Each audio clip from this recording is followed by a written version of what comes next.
grupo pong nanguna sa malawakang protesta sa Luneta noong September 21 ay naghahanda din po para sa mas marami pang kilos protesta upang mapanatili po daw yung public pressure at ipanawagan ang pananagutan kaugnay sa flood control controversy.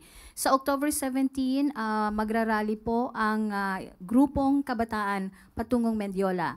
Sa October 21 naman, mga magsasaka po magrarally sa Liwasang Bonifacio sa Maynila. Papayagan po ba ito ng gobyerno, Yusek, lalo at may naitalang kaguluhan noong September 21?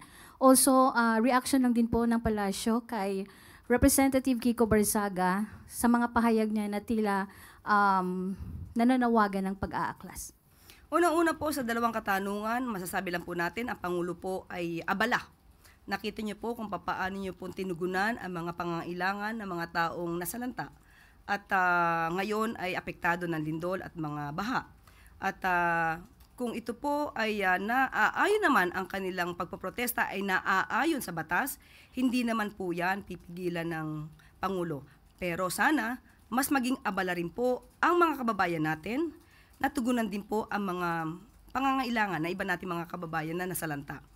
At mas mabuti po na magkaisa tayo sa pakikipagtulungan upang umangat ang ating bansa.